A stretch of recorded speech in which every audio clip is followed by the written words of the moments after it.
उज्ज्वल भविष्य घडवण्यासाठी प्रभावी वक्तृत्व शैली ही एक अत्यंत महत्वाची गुरुकिल्ली आहे, असं प्रतिपादन भाजपचे जिल्हाध्यक्ष मयुरेश नेतकर यांनी केलं आहे। तर महानगरपालिकेचे माजी सभागृह नेते परेश ठाकूर यांच्या नेतृत्वाखाली कार्यरत असलेल्या कोशिश फाउंडेशन आणि पनवेल महानगरपालिका यांच्या संयुक्त विद्यमाने आयोजित करण्यात आलेल्या आमदार प्रशांत ठाकूर चषक 2025 वक्तृत्व स्पर्धेचा वर्ग अंतर्गत फेऱ्या सुरू आहे।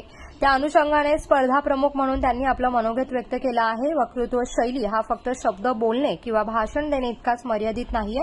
हा शब्द आहे व्यक्तिमत्वाचा, प्रभावशाली अभिव्यक्तीचा। भविष्य उज्ज्वल करायचं असेल तर इतर विचारांइतकीच त्यांची मांडणीही प्रभावी असली पाहिजे आणि हीच ताकद आपल्या वक्तृत्व शैलीत देते। आजच्या युगात केवळ ज्ञान उपयोगी नाहीये, तर ज्ञान आत्मविश्वासाने, संयमाने आणि योग्य शब्दात मांडता आलं पाहिजे।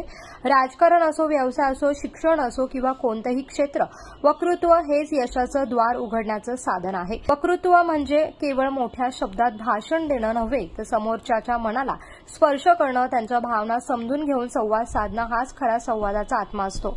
आज आपण पाहतो की हे नेतृत्व हे प्रभावी संवादातून जन्म घेते। उत्तम वक्ता हा केवळ श्रोत्यांचे लक्ष वेधून घेत नाही, तर त्यांच्या मनात विचारांची ठिणगी देखील पेटवतो। त्यामुळे शालेय जीवनापासून वक्तृत्वाची आवड निर्माण होणे गरजेचं आहे आणि ते काम कोशिश फाउंडेशन व पनवेल महानगरपालिका करत आहे आणि असेही मयुरेश यांनी या ठिकाणी अधोरेखित केलं आहे।